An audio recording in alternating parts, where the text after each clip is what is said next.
Thank you, Your Excellency. To say Barka da Salah to me in far away Daura.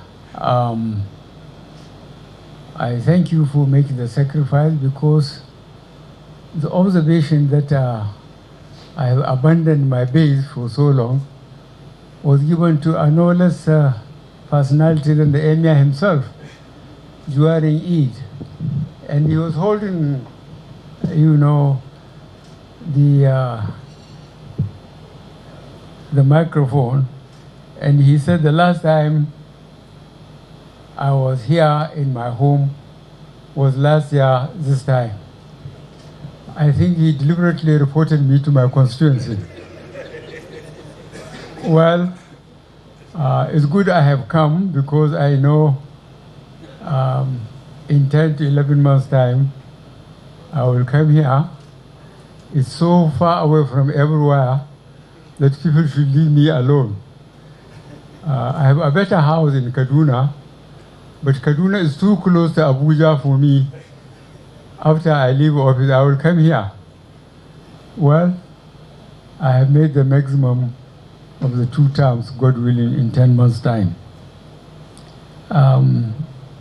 Gentlemen, I think we are very lucky in this country. We have come to realize that the issue of being comfortable depends on your personal appreciation of what you are doing. If you are greedy, you don't look at what you benefited before. You always look up. And that keeps you being unmindful of those below you that are struggling for 1 or 2 meals a day.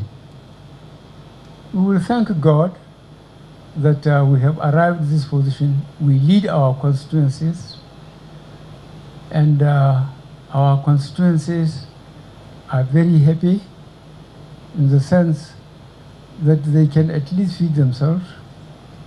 And I hope that the institutions we have, like ASUU, will sympathize with the country and the people. There's nothing wrong with showing the government and leadership that you don't like what they are doing, but enough is enough. Don't hurt the next generation, for goodness sake.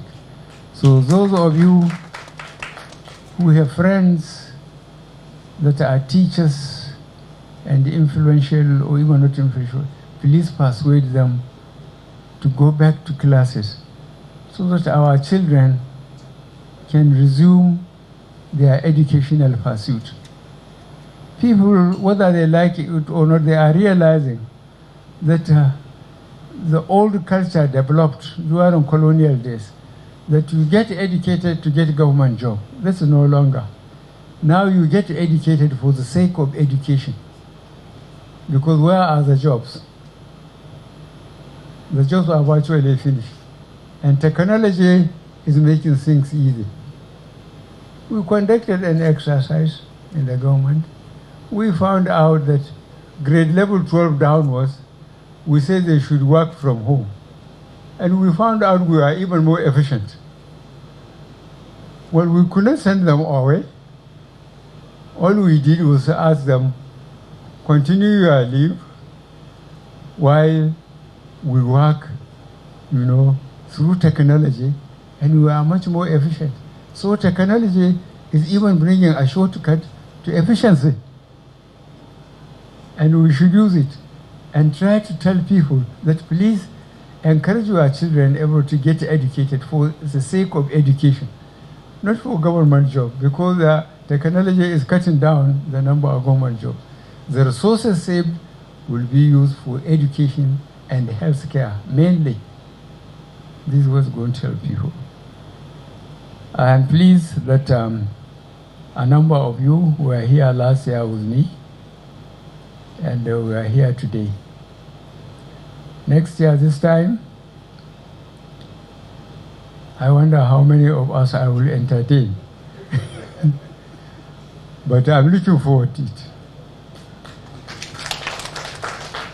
I please pass my thanks to you for looking after your constituencies and pass it to your families and ask them that I have asked them and asked for their pardon.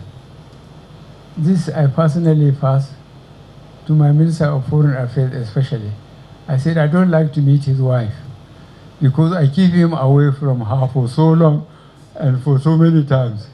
So please, he should pass my greetings to her and my apology. And this is for so many of you that are working so hard. I thank you very much for you making the time to come at this time to have this lunch with us.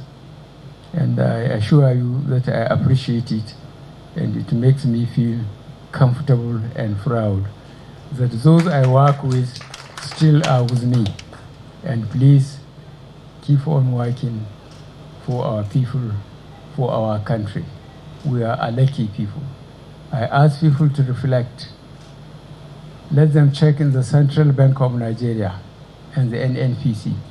The average production 1999 to 2014 was 2.1 million barrels a day at the average of $100 American per barrel.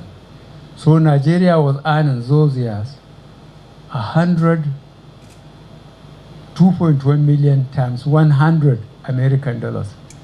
But to look at the state of the infrastructure when we came, the price collapsed to 37, 38. The production went down to 500,000 barrels a day because the militants were unleashed on the administration.